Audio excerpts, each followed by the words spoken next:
So we are up to 1863. This is the most pivotal year of the war. A lot of really important things happen this year, battles as well as political things going on this year. So the first thing we're going to talk about is going to be the Emancipation Proclamation. It was actually written a couple months earlier in late 1862, but it took effect on January 1st, 1863. So you might remember from my last video that we were talking about the Battle of Antietam. And even though neither side really claimed a definitive victory at the Battle of Antietam, Abraham Lincoln used the fact that the North didn't lose to sort of frame it as a victory and to propel his policies going forward. So particularly the Emancipation Proclamation. So I imagine that most of you have heard of the Emancipation Proclamation. I think most people have probably heard of it, but there's a lot of misconceptions about what it actually was. I think if you ask most people, they're going to say the Emancipation Proclamation. Oh yeah, that's that thing where Lincoln freed the slaves. That's not actually what happened. So we're going to move forward here and look and see what did the Emancipation Proclamation do and what it did not do. Before we move on, I really encourage you to pull up the assignment that I'm posting on my website, the Emancipation Proclamation questions. For academic students, you already have it. It's page 63 of your notebook. Honor students, you can pull it up from the website and either put it in page 63 or just look at it and answer it on the page or whatever you want to do with it. But I encourage you to actually do that and attempt the assignment before going forward. So pause this, go do that preferably, and then pick up with the video. So here we go. Emancipation Proclamation issued by Lincoln, January 1st, 1863 is when it takes effect. So let's start with what it said about slavery. So it says, all slaves in rebellious states are free. So think about that for just a second. All slaves in rebellious states are free. Free the slaves, right? Well, not really. Here's why. If I say if Lincoln says all the slaves in rebellious states are free, you might be thinking, well, that's all the slaves, right? No, because there are slaves that this does not pertain to. Which slaves would that be? It would be the slaves in the border states. Remember, Maryland, Kentucky, Delaware, and Missouri, those were slave states. They had slaves, and this says that only slaves in the rebellious states are free. That means the states that had seceded and were in rebellion against the United States. That's not the slaves in Maryland. That's not the slaves in Kentucky, etc. It's just the slaves in those southern states. And there was actually a provision in the Emancipation Proclamation that said if an area or a state or a county, if they withdraw their secession and basically come back, then this proclamation will not pertain to them.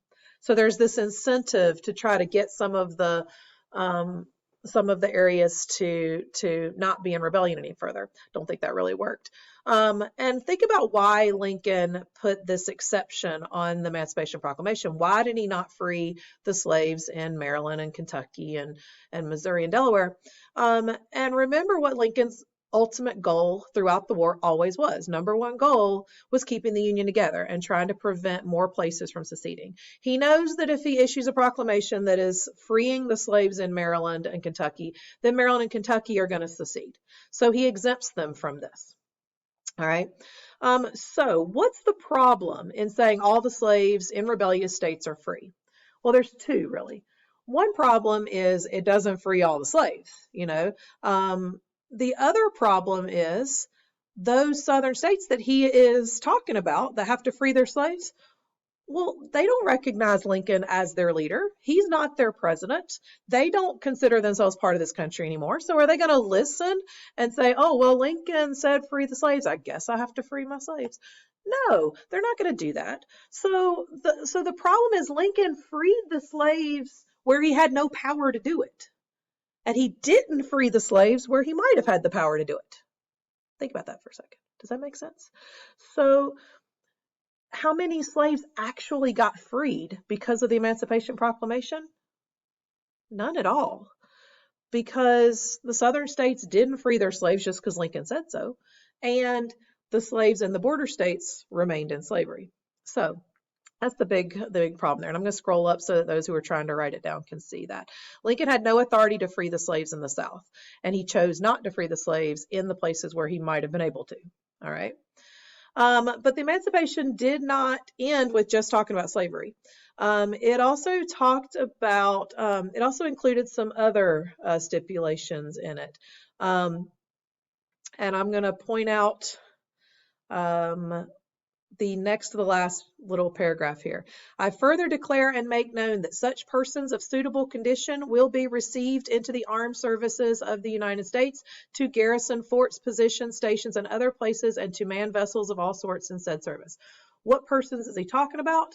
He's talking about free African Americans in the North, or any potentially freed slaves that might make their way or be taken into the service of the Union Army, if that they will be able to fight in the war, essentially. So up until 1863, the Army had not allowed African Americans to fight. And you have to remember that many of them wanted to. They had tried to enlist and were being denied. So now it's saying that the Army, the Union Army, is open for Black soldiers to enlist and to serve. So the effects of the Emancipation Proclamation. As far as the Northern reaction to it, one thing that this proclamation did, even though it didn't necessarily free all or really any of the slaves, it does make slavery a bigger part of the war. That the war is not just about states' rights and secession anymore. That slavery is becoming, the idea of potentially freeing the slaves is put out there more. Lincoln's kind of avoided talking about slavery for much of the first part of the war. But now that he's kind of bringing it up, it becomes pretty evident that that's his ultimate goal, is to free the slaves. So for the North, it does give them something to fight for, that's a little bit more exciting maybe than just thinking of the war as whether South Carolina can secede or not. It's now a moral struggle. It's about freedom for people. So it gives them a little bit of a better motivation to carry out the war.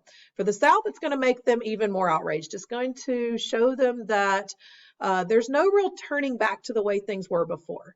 That things are changing, and if there was ever the belief that they could reconcile and that the war could be over and we could just go back to having, slavery in some states and not others, this is kind of out the window. That if they lose this war, they understand that it's going to lead to the end of slavery and their society as they knew it. So it does turn the war into a war over slavery. The military effects is it allowed African Americans to join the Army.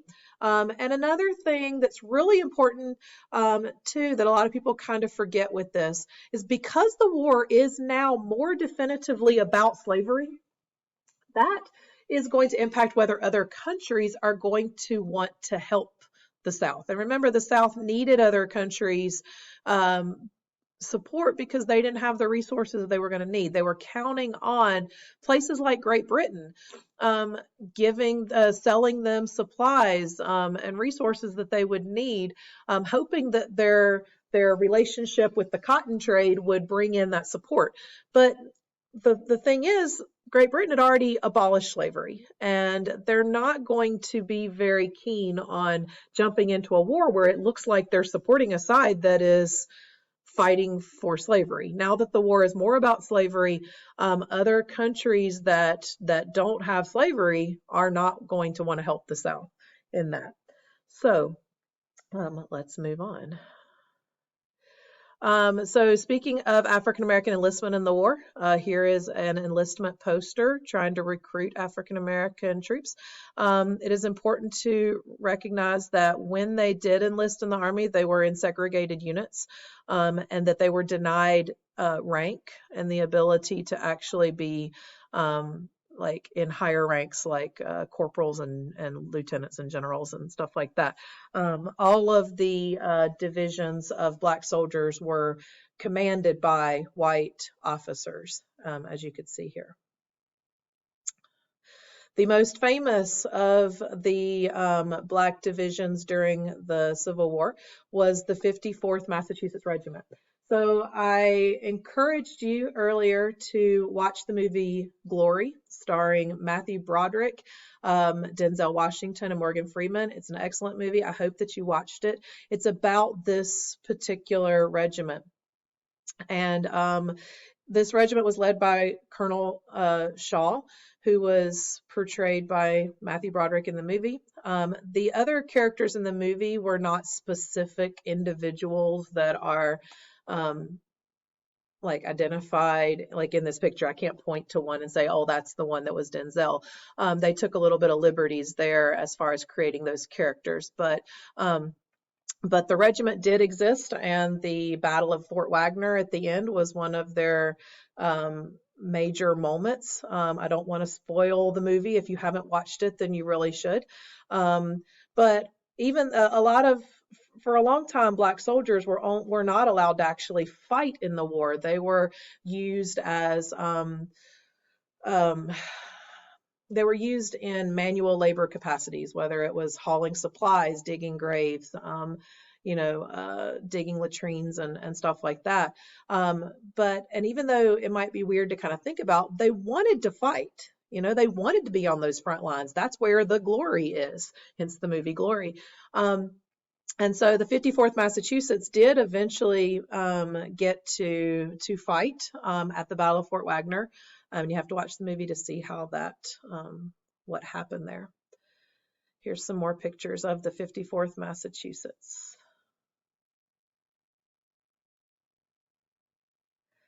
And in this map, you can see all the different places where Black troops were actually used in the war, and in combat in many cases.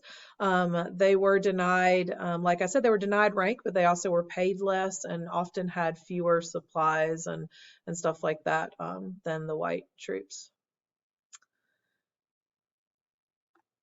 And in the South, there were some slaves that were used by the Confederate Army, again, generally for things like digging graves and stuff like that. They definitely were not arming their slaves to use them in battle, not at all. Most of the Black people in the South were still enslaved on the plantations. There was no massive slave uprising like you might expect might happen with fewer people around while the war's going on, but there was no indication of that. However, there was some instances of work slowdowns or other ways of sabotaging the plantations during the war. And one of the tragic moments of the war, the incident at Fort Pillow. I told you earlier about General Nathan Bedford Forrest, who was kind of known for his racism. He was a general for the Confederates. The Battle of Fort Pillow, he basically led a Confederate attack on Black troops that had surrendered and had basically were willing to be captured and taken prisoner. And usually during war, when you take prisoners, you hold them and use them for negotiations or whatever. You don't kill them. But that's not what Nathan Bedford Forrest did. At Fort Pillow, he basically led a massacre on African Americans who had surrendered themselves as prisoners, and then killed 300 of them in this attack. So there's some more info. There's a article from the New York Times where it says they were put to the sword in cold blood. Out of 400 Negro soldiers, only about 20 survived. At least 300 of them were destroyed after the surrender. All right, so I'm going to pause this and pick up in part 2 about the battles. And there are 3 major battles of 1863 that we will get in the next installment of these video lectures.